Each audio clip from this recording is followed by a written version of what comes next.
Hey y'all, Jen here. I just wanted to go over a couple things and then we're going to get into a deeper conversation that has to do with my husband Mike being here. Hello. So, I got this video and it made me laugh so hard. It says the House Oversight Committee holds hearing in taxpayer-funded animal cruelty. Oh, that one didn't make me laugh. I'm reading the wrong one. So, I was watching Forbes breaking news video this morning, and the title of the video is "The Public is Largely in the Dark." Here's the description. At Thursday's House Oversight Committee hearing, witness Elizabeth Baker, Director of Research Policy at Physicians Committee for Responsible Medicine, spoke to Representative Rep. Shontel Brown, Democrat, Ohio, about animal experimentation. She made statements like cancer is curable in mice, but not humane. Alternatives to animal testing, according to Dr. Locke, he was also there, are at least two things that Congress can change or can do. He says one thing is to get a handle on what we're spending on these technologies. Now, what they're talking about is technologies to use instead of animals for testing. He stated the transparency issue is severe. Since this is a committee on accountability, the first thing, and I'm quoting him, the first thing we need to do is we need to count. We don't have that information. The second thing that needs to be done is that these technologies need to be validated. And he means that they need to be shown that they're reliable and relevant for a particular purpose. He is claiming that the federal agencies are not doing that. And the third, he says, we need to get a handle on the animal research we're doing. That's an area of transparency. So we can figure out in what area is the research actually working and what isn't working. And he closed by saying we should be investing in these new methodologies. So what do you think about that, Mike? You think they'll be testing on animals? No, I don't think they should be testing on animals. That's just cruelty. Yeah, I don't feel that way either. You know, some of those people that were sitting in there actually brought their dogs and stuff with them. That's just wrong. What, to bring them in? Yeah. No, it was to show that they were Supporting? Yeah, they were supporting the animals. Well, that's possible, but still, I mean. You ready for the next I'm born ready. Mike has his own channel. It's called Mental with Mike. Yeah, you told me that several times, though. Yeah, you're mental, all right. Thank you. Thank you very much. Uh-huh. So, on to another subject. This is, I gave that video on the Social Security disability, and another question popped up, and this is, I don't say it so much as a question, but a lot of people don't know this, and I was surprised by that. And seniors are missing out on thousands of dollars every year in Social Security because they don't know about survivor's benefits. And I suggest, if you don't know that you may be entitled to your spouse's benefits after death, there are other things you can find out about on the Social Security website. And I typed in another thing I was curious about, and I went with the AI assist answer. ADHD, which none of us have, neither one of us had, but I just found it interesting, can impact relationships by causing misunderstandings, frustration, and feelings of neglect due to symptoms like distractibility and impulsivity. However, with proper understanding and communication, couples can develop strategies to strengthen their relationship and manage these challenges effectively. So that might got me to thinking, and that's why I wanted Mike to be here, because I'm diagnosed with schizophrenia, and he can kind of tell you firsthand what it's like to live with me, and how far we've been together. What? Oh, say 15 years? No. Yeah, about 15 years. Because we've been married, it'll be this year, it'll be 12 years. Wow. And we were three together for 3 years before that, so. Like I said, I don't remember dates. He's the one that remembers them. I can remember stuff from so many far back, it's not even funny. But there's other stuff I can't remember jack crap. Are you ready for me to go on? I suppose. Okay. It's your video. It's our video now. Oh, damn. So, this webpage is called Everyday Health, and it popped up when I was looking at the ADHD. And it says, oh, you're making me yawn. I know, I tire you out. I thought it was the other way around. That too. So, the headline it says schizophrenia and relationships, 7 ways to keep your relationship romance strong. And it's written by Connie Bridgeford, updated November 22nd of 24. And it was medically reviewed by Angela D. Harper, a medical doctor.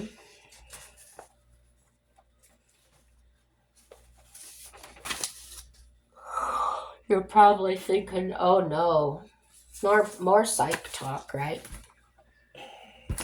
Well, I talk about it sometime. Okay.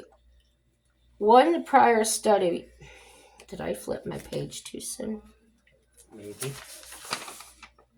No. One prior study estimates that 12% of marriages end in divorce among nursing home residents with schizophrenia. Another study shows that 35% of veterans with schizophrenia experience divorce, compared with 28% among those without schizophrenia. And you'll have to comment on these and let them know if these work or not. Here's the 7 tips for couples navigating schizophrenia. The following tips, you're excused, for the rest of my life. Damn. It may help people living with schizophrenia and their partners maintain a healthy romantic relationship. So I'll read them and you comment. You say whether they work, why they won't work, or whatever you feel like saying. Can you repeat the question again? Okay. I haven't said it yet. Oh, okay. Okay, the first tip, they say, help your partner with schizophrenia find and stick to a treatment. Yeah, that's true. Okay. Number 2, know that partners without schizophrenia need support too, so that would be you. Yeah. Number 3, work together on communication. Have we done that ever? I don't know. That's sketchy. That's a gray area there. But yeah, we constantly working on our conversations.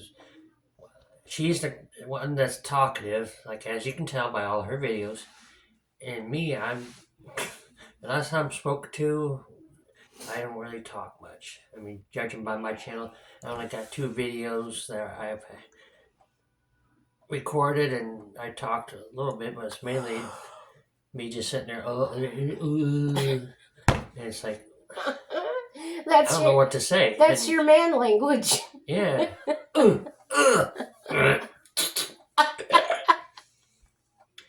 But yeah, we worked on our conversations. There's times where we had our problems with where you want me to communicate, and it's like I don't know what to say, and it's like, and she'll start talking, and it's like then she gets me to open up more, but it's a constant battle up and down.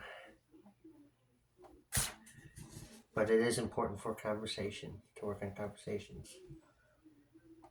Is that all you got to say about that? I think so. Okay. You tell me. Oh, gosh. Don't do that. What number were we on? You're the numbers guy. Okay. I know that partners without schizophrenia need support too, and that's what we just said. Okay.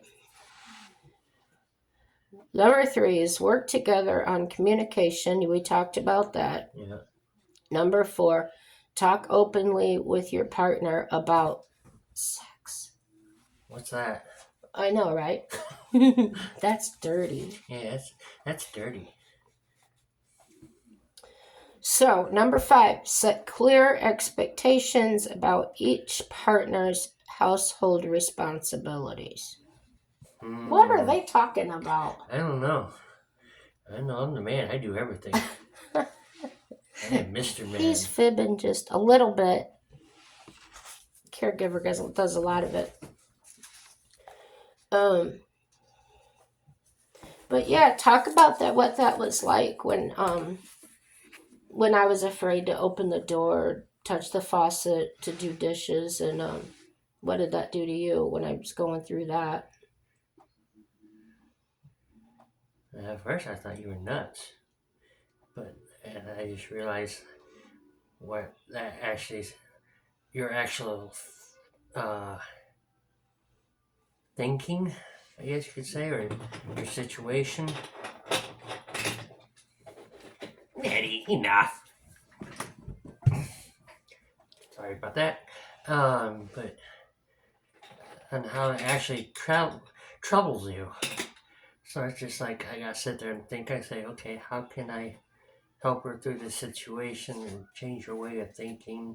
Well, not necessarily change the way you think, but how you handle that. Redirect it, maybe? Yeah. That's where I'm redirecting your thought process to where you can actually be able to do the functions. Yeah, I've noticed too that you'll distract me, you'll get me involved, maybe reorganize the pantry or something, and then before we know it, I'm going back and doing dishes. Like, it just totally got out of my mind, right? Right.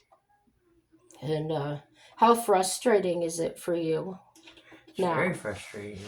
Still, to this day? Yeah, I mean, it's not as bad as it was when we were first dating and when you started having these feelings and stuff like that, and before you were actually officially diagnosed. But yeah, it was frustrating, but I've been learning the tools and how to cope with it. So I mean, it's not so much now. Now it's just common. I won't say common practice, but common sense on how to handle it. Like, if I say things, sometimes you'll dig deeper into what I'm saying to see if it was like a fantasy thought or if it actually happened. Right. And then I'll come to you and say, well, did we have this conversation? And what do you say? If we did, I would say yeah, and I would repeat what you were saying, what you said, and if it doesn't, then I tell you, I say I don't remember this conversation, and I think it was in your head that you were either dreaming this conversation when when you're sleeping, or if you're just like in your deep in your thoughts. My demagination, as we call it. Yeah, imagination. And that's our word for it. It's a word we made up. It's a cross between demented and imagination, so it's demagination. or delusion. delusion, yeah. Delusional imagination. And it's something that they can't cure. Um, the medication helps with the symptoms, as I've said before. Um, but then I'll go on a kick. I won't take my medicine. And then what happens? She goes crazy. No, I don't. Yes, you do. I start crying and I don't go crazy. You go crazy, then you'll start crying because I'm sorry, that make you Oh yeah, that's what feel I'll. bad or something That's like what that. I'll like. Why aren't you doing this? Why aren't you doing that? Nothing's getting done in the house. That's an example. And then I'll turn around and be like crying because I really didn't mean any of that. It just had to get out of my head. Yeah. And I really appreciate him. I don't know of many men that would stick around. For instance, his boss now, when he was married to someone that was mentally ill, what happened? She wouldn't stay on her medication, and I don't oh, I thought you told me that. know. So maybe that was one of my delusion conversations. Um, that's just how it happens. So that's why when I read things, I write everything down just to make sure I'm sticking to the script. Um,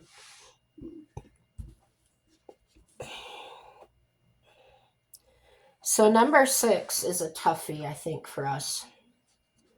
Stay connected with extended family or other support systems.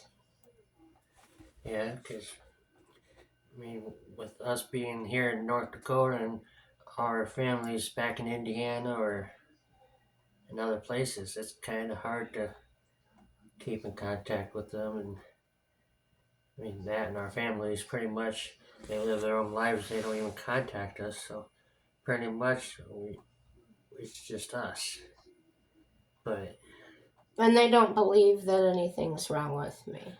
your family, yeah, my family believes that there's something wrong, but it's just they're not around us constantly to see what's actually going on. And I will interject here what was very important that, especially Mike, he never judged me. He never said, you're sick, you're stupid, nothing negative like that about my problems. No, because it doesn't do any good. It said you guys be there for, like they say in the vows, in sickness and in health, for richer or poorer, to death do us part. And that's my I love my you. motto. I love you too. I love you. And I'm not so sick that I don't recognize when he's ill or when he's having when he's extremely tired, and I take care of him too in the best way I can. Um, it may not be everything, but I could probably fix him something to eat. What else do I do? When you're sick or pain. Give me massages and stuff. Oh yeah. Even though I gripe and complain and stuff, I don't want to be touched because I'm a touch me not. He really is. He's not a hugger, not a touchy type person. I hug, but as far as like rubbing lotion or something on me, that's or giving me massages. I mean, I don't really care for that, but What's wrong with him? Who doesn't like a good massage, right? Right, I know. But The other thing they say that was kind of puzzling to me is consider your finances. I thought that was kind of an odd thing to put in there. Do you think that would? yeah, because what does finances have to do with schizophrenia? Unless they're dealing with somebody that has no insurance and stuff like that in order to pay for their medicine. But Oh yeah, that medicine can be really expensive. If I didn't have insurance, Some of those are $1,000 a month. Yeah. That's one thing I can think of is how they put it in there. Yeah, and luckily I'm only on 2 medications for mental health, right? Yeah. Lamotrigine and I think it's a Telegram. Yeah. So I'm doing pretty good that way. And they haven't had to increase the dosage either. No. So I've been doing good, 3 years, 4 years? About 4 years, yeah. Yeah. So the key is to keep seeking that help. And if you're mentally ill, and if you're not, take Mike's advice, because he's been living it for the past 15 years, you said? Yeah. And Say don't take people, if they downgrade you, don't take it personally. That's just them speaking, judging you, and I mean speaking ill about you when you're not at fault. It's your brain. and how many times did that happen? And you would stand up and tell the doctor or whoever So many times, I lost count. the way they treated me different with the stigma. And I'll get into what a stigma is. I'll move closer, talk louder. Maybe they can't hear you. I can barely hear you, and I'm sitting right next to you. How's this, baby? Uh-huh. I just wanted him closer to me. I love him so much. So, how am I doing on my medication? Am I pretty normalized? Do I Yeah. I mean, your medicine's working out for you. I mean, versus what it was before to now, that's a big change. And in the beginning, I think I was in therapy for about a year with Jen. Yeah. Before I decided that I needed to try medication. But you came in for a few consultations with me. Yeah. And that was what, for understanding more about what was going on. Like, he was totally invested. He wanted to know the facts. I just wanted to hear what she was saying to her, and get some more information on how she's feeling, what's going on in her mind, so that way I know how to cope and be able to support her by asking the therapist on to what things can I do to help support her, and or redirecting her feelings Thoughts. and thoughts. Yeah. So I was pretty much there learning how to be a better man for her. You're the best. I know, I can't help You're it. the mighty Mike. Okay. Next. Next. Next. All Moving right. on. What do we talk about? Finances? Yeah, that's. Schizophrenia can put strains on romantic relationships. No.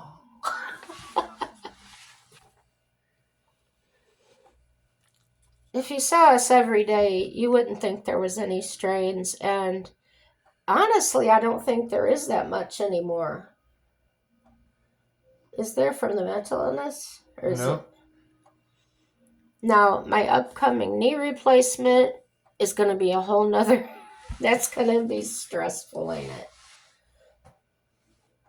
Kinda, yeah, because trying to get her up and do something, or Well, knowing that that's I've been been doing easy. something to make her pain and stuff like that. I can't see her in pain, but it's just. And all I'll be able to take is Tylenol because of my heart medicine. Right. And I'm allergic to codeine. So, next. Mm. A number of things may help. Be sure to support each other. Seek professional help when needed. And work on your communication, either on your own or with a couples or family therapist. We didn't really need that, though, did we? When we first got married, when we went to that couples group At church. at church, yeah, and ever since then we haven't really I mean, we've had our issues, but when we used the tools that we learned in that session, then we were fine. Yeah, we don't have any knockdown, drag out fights or anything like that. It's usually discussion. Might raise our voice, but Yeah. we get it worked out. And the class we attended, the study we attended was actually designed for married couples to learn how to better communicate. And it was about men needing respect and women needing love. And Mike had never been married before, but he was going to be my third husband. So we felt that that was a good thing to get into. What did you think about that? At first, I thought it was kind of stupid, but but they brought us some interesting points and stuff like that, and tools that really helped our relationship even before we were married. That's true. We were together 3 years before we got married. Yeah. Next. My cat's decided she's going to be the director here. And the cameraman. And the cameraman. Boy, oh boy. Stay tuned, we're having technical difficulties. I can't get it to stand up now. It keeps wanting to fall over. Sounds like a personal problem. All right, let's try that. Now it's crooked. Is it live or is it Memorex? I don't know. Remember those commercials? Yeah, VHSs. Yep. Now we're back. Where were we? Setting clear expectations. Talking openly about love making. What's that? What's that? Man, that's dirty. Mm-hmm. Staying connected with extended family and managing finances carefully can all help too. Pardon me. Come here. I'm just going to try and hold her. Yep. I think she wants to be in the shot here. There you go. She's busy. She's a busy cat doing cat things. So, yeah. The most trusted resources by the people writing this article are Mayo Clinic, Cleveland Clinic, American Psychological Association, World Health Organization, and Discover Psychology. Then I jumped to my old standby page, Psych Central. You guys know I go to that all the time. And what hit me was, bam, the page that came up right away said, dealing with schizophrenia in a romantic relationship. Medically reviewed by Kendra Kubala. She's a psychiatrist. Psychology written by Catherine Clark. Updated on 4/21 of 21. And she starts with schizophrenia may add complexity to an already complex relationship, but you can still have a strong and satisfying partnership. When it comes to love, not everything comes easily, but adding in a mental health condition like schizophrenia to the equation can add challenges you may not have anticipated. I gotta pet the kitty. Researchers estimate about 1% of Americans live with schizophrenia. And man, if that's just the ones diagnosed, how many more are there? That's a lot.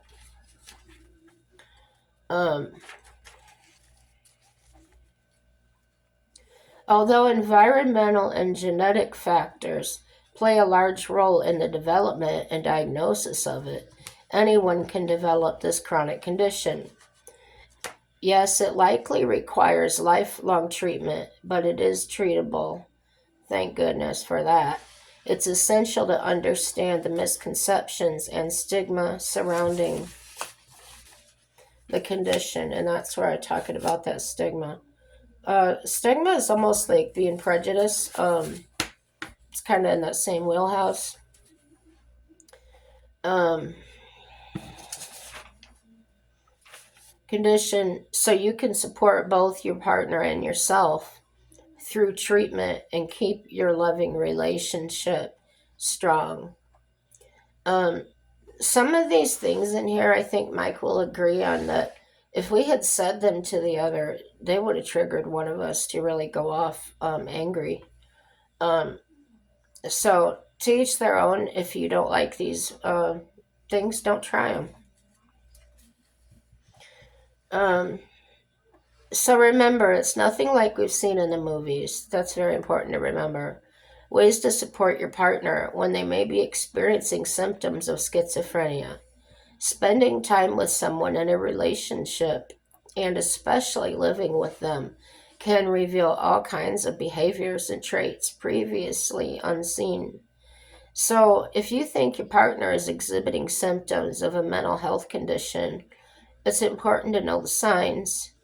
And some possible symptoms of schizophrenia include delusions, that's believing things that aren't real, um, hallucinations, seeing, hearing, or feeling things that aren't there. Boy, how many times have I done that one? Yeah, especially the demons on the merry-go-round. Yeah, I've seen those. Disorganized speech or behavior, difficulty organizing thoughts.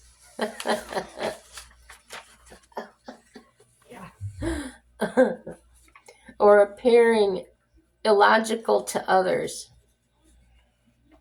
Abnormal movement of the body. Example, repetitive movements, or appearing catatonic or frozen. Gee, I don't have any of those, do I? Just the leg shaking all the time. Yeah. Lack of emotion or expression. Do I ever do that?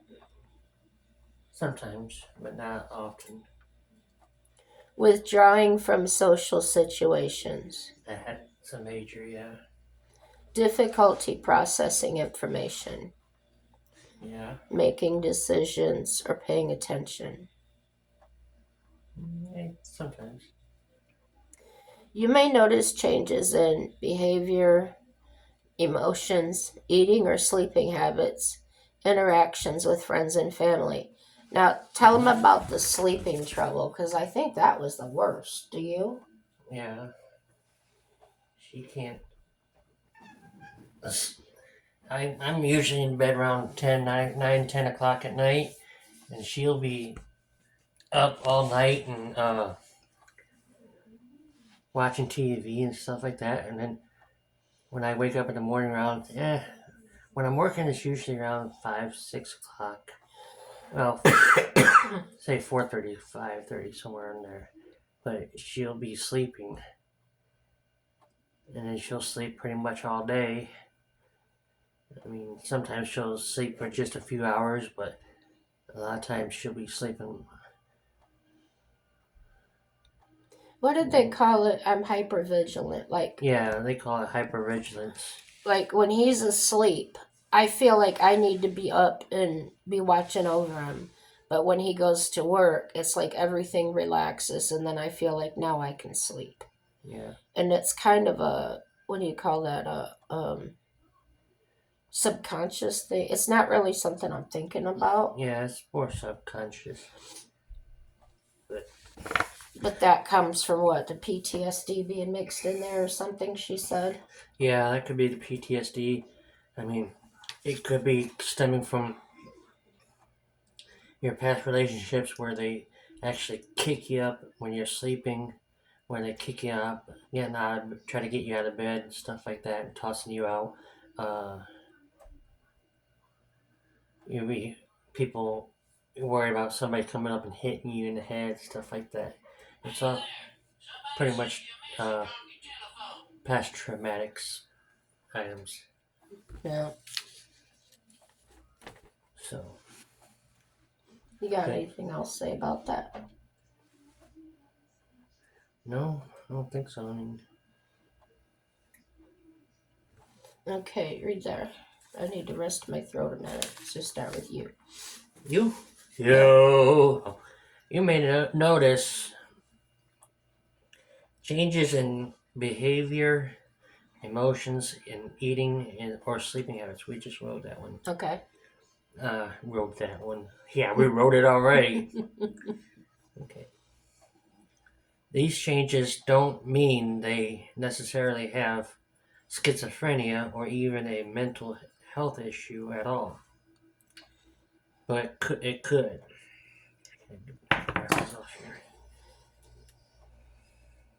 But it could mean that they need evaluation by a professional to make sure. Early intervention can be key to getting effective help.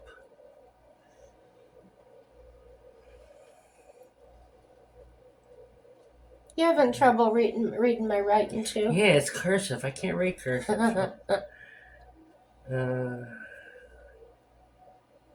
Where you at? What's that worried? Breaching?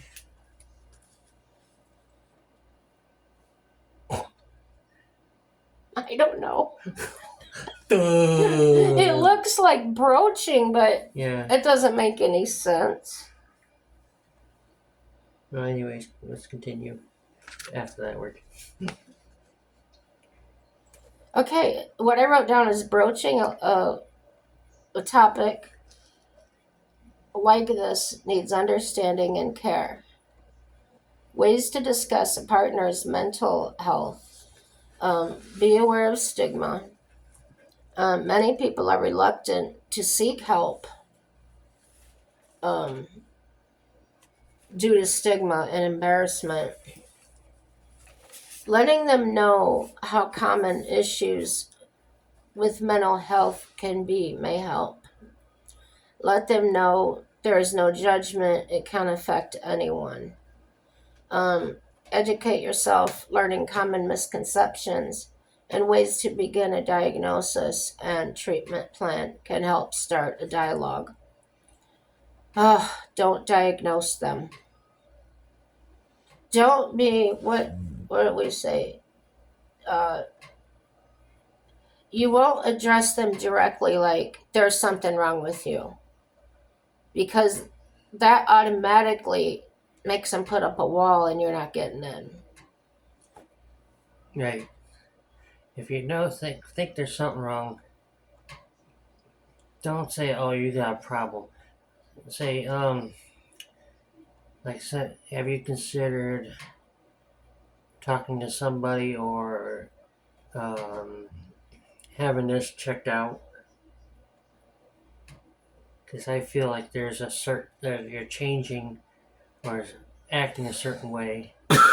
I think you That said could- it was the depression, or you said you seem sad all the time, or Yeah. very mild and very gentle. It wasn't an attack. It wasn't like, I think you're sicko. It's just gentle like that. I think you're sad. And If you're going to somebody that's suffering from depression, oh, you're depressed, get over it. Life ain't that bad. Just that's not helping or even making them feel better. They just gotta tell them, like, I understand you're sad, and, but there's ways to help a depressive person or anybody with any kind of mental health. There's always ways to help them without making them feel judged. we don't want to be coddled. Yeah. If I'm laying in bed and I'm just staying there for a whole day, him coming and getting in bed and wanting to hold me, absolutely not. I just don't want that. It's a feeling like I'm responsible for you acting this way. And to me, that would be a manipulation. So that turns on in my head, and it starts the gears going. And then before I know it, I'm bawling and can't stop. So, a catchphrase that a lot of people use that can be very triggering is "get over it." Yeah. That's like probably the Number worst one, thing. no, Yeah. no, no, no, no, no, no, no. Don't say that. What's another one that can hurt people real bad? Oh, it's all in your head. Yeah, it's all in your head, or everything You're happens for a faking. reason. How many times did we hear everything happens for a reason? And we just got to wanted to punch them out or something, didn't we? Yeah. What was it? Pow, right in the kisser. Yeah, what was the other thing they said? It is what it is. Yeah, it is what it is. We're don't mean that we're saying that's really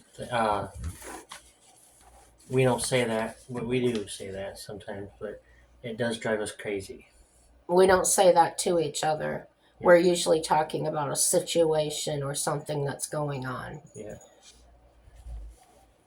But that's not our response to each other. If he had a problem and came to me and said, "Hey, we got to work with this," I wouldn't just shrug my shoulders, say, "Well, it is what it is," and walk away. That's not being together. That's not coupling. You're in this together.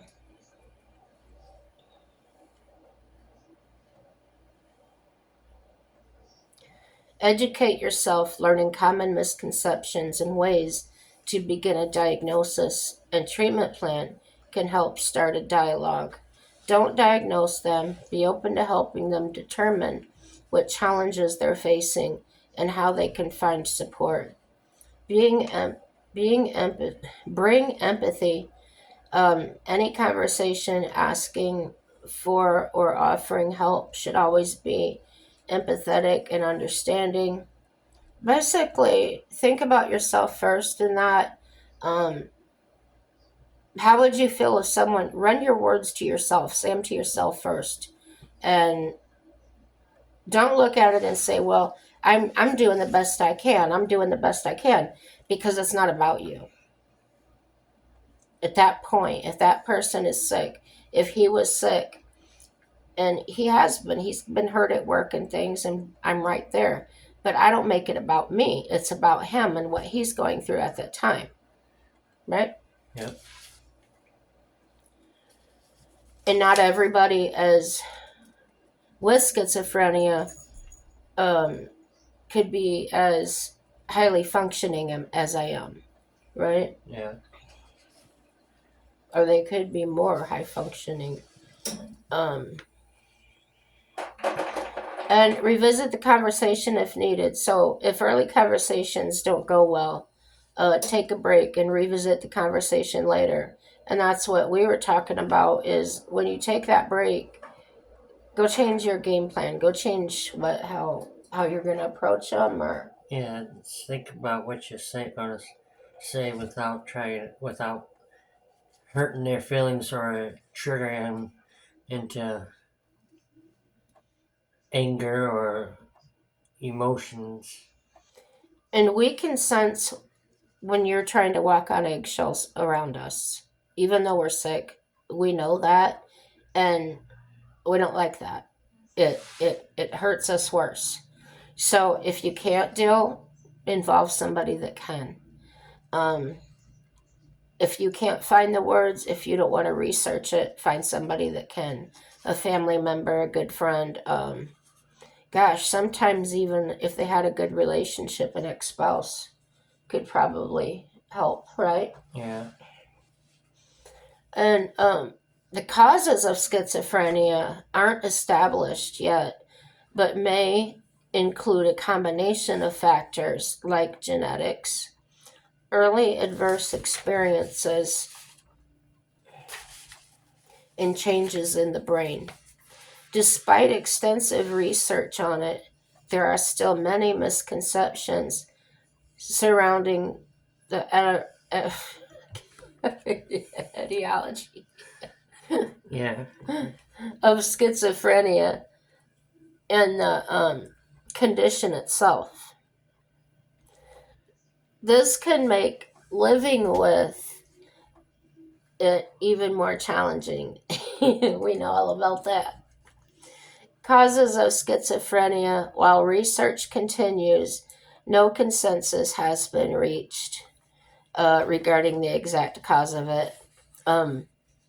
There's likely not one cause. Instead, a combination of factors can lead to one developing the symptoms.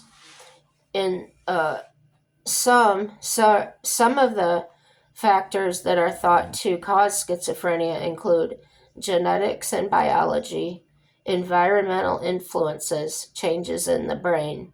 Some of the environmental factors that may be linked to schizophrenia include childhood trauma, birth and pregnancy complications, maternal age younger than 19 and older than 40, social isolation, migration, growing up in urban environments far from green spaces, high potency cannabis use, that can cause schizophrenia. Yeah, be careful what you take in. Well, I would say cause it, but contribute to it. Yeah, contribute. Doesn't help it either, Yeah. right? Okay. I felt so much of that article was important, so I didn't condense much of it this time. Thanks for watching the whole video. If you're still here, please subscribe, like, dislike, everything's good. Share the video, comment on the video. You got anything to add? That's all, folks. Have a happy day. Bye. See ya.